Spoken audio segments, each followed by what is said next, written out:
আমি আপনাদের সম্মুখে সূরা কাহাফের 84-85 নম্বর আয়াত পাঠ করেছি। সেই আয়াতকেই সামনে রেখে সংক্ষিপ্ত আলোচনা রাখবো ইনশাআল্লাহ।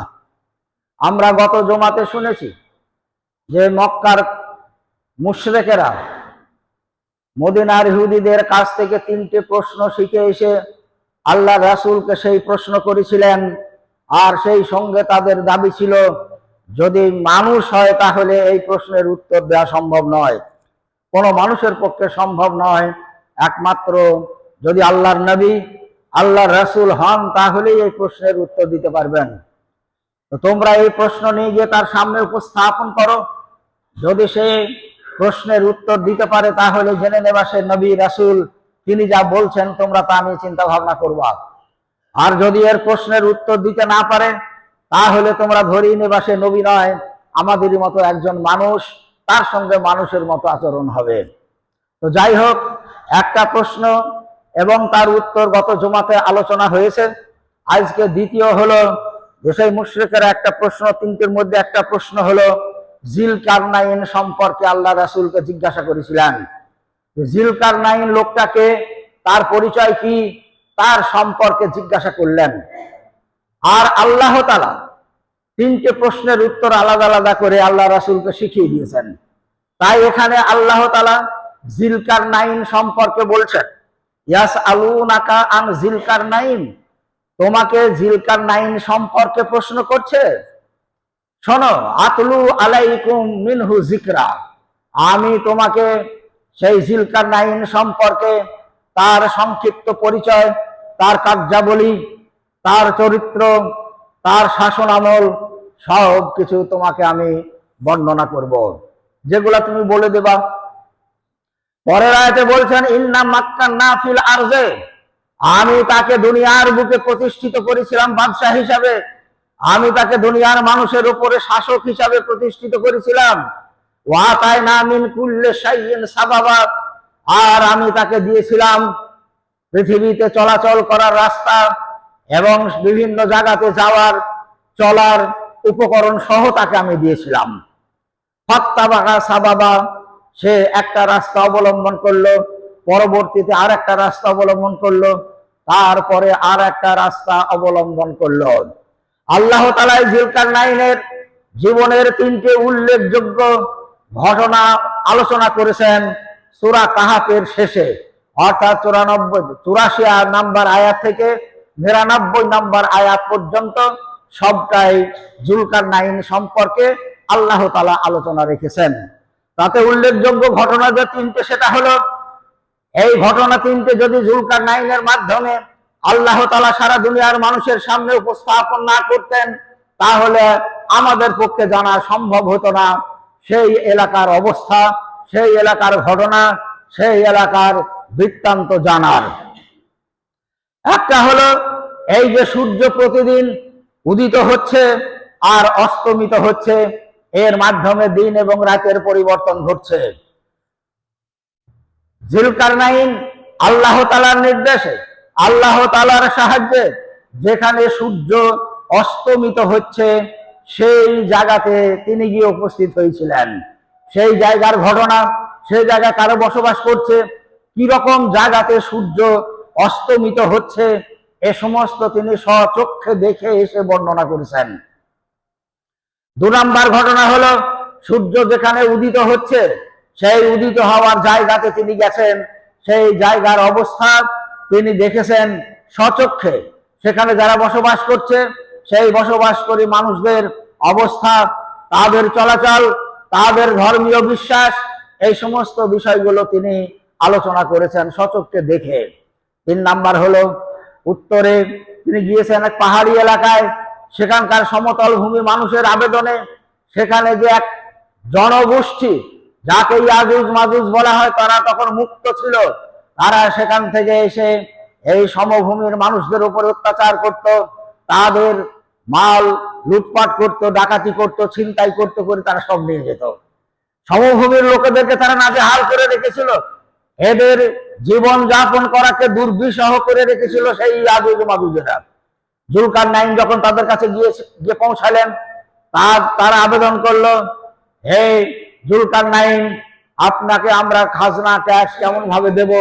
আমাদের উপরে এই যে পাহাড়ের ওপার থেকে তারা এসে সমভূমিতে আমাদের উপরে লুটতারাজ করে সব নিয়ে যায়, আমাদের জীবন দুর্বিষহ করে তুলেছে। আপনি আমাদের একটা ব্যবস্থা করুন যাতে তাদের হাত থেকে আমরা নিরাপদে থাকতে পাই। তাদের আবেদনে তিনি তাদের একটা ব্যবস্থা করেছিলেন। এই তিনটি ঘটনা আল্লাহ তাআলা কোরআন মাজিদে উল্লেখ করেছেন জুলকারনাইন সম্পর্কে। জুলকারনাইন কারণ মানে হলো সিং। জুলকারনাইন মানে দুই সিং বিশিষ্ট ব্যক্তি। এই দুই সিং বিশিষ্ট ব্যক্তি হিসাবে অনেকেই আলেকজান্ডার বলে থাকে। আলেকজান্ডারই হলো জুলকারনাইন, কিন্তু কথাটা ঠিক নয়। এই জন্য জুলকারনাইন হলো আল্লাহ তাআলার পূজারী, আল্লাহ তাআলার প্রতি তার আগাধ বিশ্বাস ঈমান ছিল। আর আলেকজান্ডার যাকে ইতিহাসে পাওয়া যায় সে অগ্নি পূজক ছিল ধর্মের দিক থেকে, ফলে তার সঙ্গে জুলকারনাইনের কোনো তুলনা করাটা ঠিক হবে না। বাংলাতে জুলকারনাইনকে সেকেন্দার বলা হয়, সেকেন্দার বাদশাহ। সেকেন্দার বাদশাহ আর জুলকারনাইন বাদশাহ একই। সেকেন্দার বাদশাহ সম্পর্কে কোরআনে কথা উল্লেখ নাই, কিন্তু ঐতিহাসিকরা বলছেন সেকেন্দার বাদশাহ তার মৃত্যুর আগে তার লোকজনদেরকে সে বলেছিল যে শোনো, আমি সারা দুনিয়ার বাদশাহ, সারা দুনিয়াকে আমি শাসন করছি, সারা দুনিয়ার সম্পদ আমার অধীনে নিয়ন্ত্রিত হচ্ছে। আমি যখন মৃত্যুবরণ করব, আমাকে যখন তোমরা কাফন পরাবা, তখন আমার হাত দুটোকে কাফনের বাইরে রেখে দিবা, আমার হাত দুটো কাফনের ভিতরে দিয়ে আটকে দিও না, হাত দুটো বাইরে ঝুলিয়ে দিবা। উদ্দেশ্যটা কি তিনি বলে দিলেন, যাদের ভিতর দিয়ে আমাকে নিয়ে যাওয়া হবে খাটলিতে করে কাফন পরিয়ে, তারা যখন দেখবে আমার হাত দুটো ঝুলছে, হাতে কিছু নেই, খালি হাত, তারা ভাববে এই লোকটা সারা দুনিয়ার বাদশা ছিল, সারা দুনিয়ার সম্পদ তার হাতে ছিল, আজকে সে মৃত্যুবরণ করেছে। সেই মৃত্যুবরণ করার পরে সমস্ত সম্পদ তার দুনিয়াতেই থেকে গেল, আর সে খালি হাতে আজকে আখিরাতে পাড়ি দিল। সারা দুনিয়ার সম্পদ তার থেকে গেল, আর মৃত্যুবরণ করার পরে সে খালি হাতে কবরে চলে যাচ্ছে, কিছু নিয়ে যেতে পারলো না। সারা দুনিয়ার মানুষ এটাকে দেখবে, তারা চিন্তা ভাবনা করবে, তারাও যে সমস্ত সম্পদ দুনিয়ায় অর্জন করছে, আল্লাহ তাআলা যাকে যতটা তৌফিক দান করেছে সে ততটা সম্পদের মালিক দুনিয়ার বুকে হচ্ছে। কিন্তু তারাও যখন মৃত্যুবরণ করবে, সারা দুনিয়ার বাদশা যখন খালি হাতে কবরে চলে গেল, সমস্ত মানুষের চোখের সামনে দিয়ে দুই হাতকে দেখাইতে দেখাইতে, দেখো আমার হাতে কিছু নাই, খালি হাত আজকে। তো তাদেরকেও খালি হাতে আখিরাতে যেতে হবে। এই উপলব্ধি করানোর জন্য, এই উপদেশ দেওয়ার জন্য, এই বিষয়টাকে বোঝানোর জন্য তার লোকজনদেরকে এইরকম ব্যবস্থা করতে বলেছিলেন। যাদের আল্লাহর প্রতি বিশ্বাস ছিল, আল্লাহর প্রতি যাদের ঈমান ছিল, যাদের আখিরাতের প্রতি ঈমান ছিল, সে সমস্ত লোকগুলো ঠিকই বুঝলো যে সত্যিই সে জুলকারনাইন আজকে সারা দুনিয়ার বাদশাহ, আজকে মৃত্যুবরণ করে দুনিয়ার সমস্ত সম্পদ, দুনিয়ার সমস্ত লোকজন, তার সেনা সামন্ত সমস্ত কিছু ফেলে আজকে সে খালি হাতে কবরে চলে গেল। ঠিক ওই কাজটা কি আবার তার বিপরীত মূল্যায়ন হয়েছে। যাদের আখিরাতের প্রতি বিশ্বাস নেই, আল্লাহর প্রতি যাদের ঈমান নেই, আখিরাতের প্রতি যাদের আস্থা নেই, সে সমস্ত লোকগুলা বলতে শুরু করলো, দেখেছো জুলকারনাইন কেমন বাদশাহ, সারা জীবন ধরে মানুষের খাজনা, মানুষের ট্যাক্স নিয়ে এই দেশকে সে শাসন করেছে, আজকে মরার পরেও সে দুই হাত ঝুলিয়ে দিয়ে খাজনা চাইতে চাইতে চলে যাচ্ছে। উল্টো মূল্যায়ন, যার মৃত্যুর পরেও সে খাজনা চাইতে চাইতে কবরে যাচ্ছে, একই কাজ, তার উদ্দেশ্য আলাদা। উদ্দেশ্য যাদের ঈমান ছিল তারা বুঝলো, যাদের ঈমান নেই, আখিরাতের প্রতি যাদের ঈমান নেই, বিশ্বাস নেই, সেই সমস্ত লোকগুলো তার উল্টা মূল্যায়ন করলো, মরার পরেও সে খাজনা চাইছে। তো যাই হোক, আল্লাহ মানুষের নিয়তের বিচার করবেন, নিয়তের মূল্যায়ন করবেন, নিয়তের উপরে ফলাফল হবে। যারা যেভাবে মূল্যায়ন করেছে, আল্লাহ তাআলা কিয়ামতের ময়দানে তাদের সেই বিষয়টা নিয়ে সেইভাবেই তাদের প্রতিদান আল্লাহ তাআলা দেবেন। তো সেই জুলকারনাইন দুই সিং বিশিষ্ট বাদশাহ, তার মুকুটে দুটো সিং অবশ্যই থাকতো, যদিও তার বিস্তারিত বর্ণনা নেই। তাই জুলকারনাইন তার প্রথম ঘটনা যেটা বলা হয়েছে, সূর্য যেখানে অস্তমিত হয় সেই জায়গায় তিনি গেলেন। আল্লাহ তাআলা বলছেন, ওয়াতাইনা মিন কুল্লি শাইইন সাবাবা, আমি তাকে দুনিয়ার সমস্ত জায়গাতে সর্বত্র যাওয়ার মতো ক্ষমতা তাকে দান করেছিলাম। শুধু ক্ষমতা নয়, তিনি যে উপকরণ নিয়ে সেখানে পৌঁছাতে পারবেন সেই রকম উপকরণ তাকে আমি দান করেছিলাম। সে সেখানে গিয়ে পৌঁছাইত। উপকরণ সম্পর্কে কোনো ব্যাখ্যা এখানে দেওয়া হয়নি, শুধু সাবাবা বলা হয়েছে। সাবাবা মানে যে কোনো জায়গায় তিনি যাওয়ার ইচ্ছা করলে তার যাওয়ার যে ব্যবস্থাপনা, যে বাহন, সে বাহন কি ছিল, কেমন ছিল, কিভাবে তিনি পৌঁছাতেন, সেগুলো এখানে বিস্তারিত কিছু আলোচনা করা হয়নি। আল্লাহ তাআলা সংক্ষেপে বলে দিয়েছেন, ফাত্তাবা সাবাবা, সে একটা রাস্তা অবলম্বন করলো। অর্থাৎ প্রথম সূর্য যেখানে অস্তমিত হচ্ছে তিনি সেখানে গেলেন। কিভাবে গেলেন, কিসে, কোন বাহনে গেলেন, আর কতক্ষণ টাইম লাগলো, এ সমস্ত বিষয়গুলো নিয়ে বিস্তারিত আলোচনা হয়নি। আল্লাহ তাআলা খুব সংক্ষেপে ঘটনাটা বর্ণনা করেছেন যে তিনি সেখানে পৌঁছালেন। তিনি সেখানে পৌঁছে দেখছেন যেখানে সূর্য অস্তমিত হচ্ছে সেই জায়গাটা বিরাট এলাকা নিয়ে একবারে কাদা, থলথলে কাদা। যেমন কাদার উপরে পানি থাকলে পানি যখন মরে যায় আর কাদাটা থেকে যায়, নরম নরম কাদা, সেই রকম বিরাট এলাকা নিয়ে কাদা, রং তার কালো, কালো কাদা, বিরাট এলাকা। সূর্যটা গিয়ে যেন সেই কাদার উপরে অস্তমিত হলো, এটা উনি দেখলেন। আমরাও অনেক সময় সূর্য অস্তমিত হলে দেখি আমাদের সামনে পাহাড় থাকলে যেন পাহাড়ের আড়ে অস্তমিত হয়, ঘর বাড়ি থাকলে তার আড়ে গিয়ে অস্তমিত হলো। উনি ঠিক দেখলেন সেই থলথলে কাদাতে গিয়ে, কালো রঙের কাদাতে গিয়ে সূর্যটা অস্তমিত হলো। কিন্তু ব্যাপার হলো সেই জায়গার বাইরে আর দুনিয়া নাই। সেটাই হলো দুনিয়ার পশ্চিম দিকের শেষ প্রান্ত। তারপরে কোনো ডাঙা জায়গা নেই, কোনো ভূমি নেই, কোনো বেড়ানোর জায়গা নেই, ওটাই দুনিয়ার শেষ প্রান্ত। কিন্তু তার আগে যে সমভূমি, সেই সমভূমিতে যে সমস্ত মানুষরা বসবাস করছে, যে সমস্ত মানুষরা সেখানে জীবনযাপন করছে, সেই সমস্ত মানুষগুলোর সঙ্গে তিনি কথা বললেন। কিন্তু তাদের ভাষা বোঝা খুব কঠিন, তাদের ভাষা তারাই বোঝে, কোনো ভাষার সঙ্গে মিল নেই। কিন্তু জুলকারনাইন, আল্লাহ তাআলা তাকে সে ক্ষমতা দিয়েছিলেন সেইখানের জন্য, তাদের ভাষা বোঝার জন্য, তাদের ভাষা বোঝার ক্ষমতা তাকে দিলেন। কিন্তু তাদের সঙ্গে আলোচনা করে, তাদের সঙ্গে আলোচনা সাপেক্ষে তিনি যে অবগত হলেন যে তাদের আল্লাহ সম্পর্কে কোনো ধারণা নেই, তাদের স্রষ্টা সম্পর্কে কোনো ধারণা নেই, আখিরাত সম্পর্কে কোনো ধারণা নেই, জান্নাত জাহান্নাম সম্পর্কে কোনো ধারণা নেই, কিয়ামতের দিনে উত্থান হবে এর প্রতি তাদের বিশ্বাস নেই। তারা খায় দায় আর ঘুমায় আর যা পায় তাই খায়। এই ভদ্র সমাজের মানুষ যেমন জীবন যাপন করে, তাদের একটা নিয়মে খাওয়া দাওয়া, নিয়মে থাকা, নিয়মে বসবাস করা, এই রকম কোনো ব্যবস্থা তাদের মধ্যে নেই। আর একটা বড় কথা হলো, তাদের বসবাসের জন্যে, তাদের শয়নের জন্যে, তাদের রাত্রি যাপনের জন্যে, ঘুমানোর জন্য কোনো ছাদ চালওয়ালা বাড়ি নাই, কোনো বাড়ি নেই। তারা সব ফাঁকাতে থাকে, ঘোরাফেরা করে, খায় দায় আর ঘুমায়। কোনো বাড়ি নেই, ঘর নেই, চাল নেই, ছাদওয়ালা কিছু নেই, ফাঁকাতে সব বসবাস করে অসংখ্য মানুষ। এই হলো সেই থলথলে কাদার আগের যে ডাঙা সমভূমি, সেখানে তারা বসবাস করে। জুলকারনাইন তাদের সঙ্গে আলোচনা করে যেটা বুঝতে পারলেন, এই খোদা সম্পর্কে তাদের বিমুখতা, স্রষ্টা সম্পর্কে ধারণাহীন এই ব্যক্তিরা, এদের এখন কি করা যায়।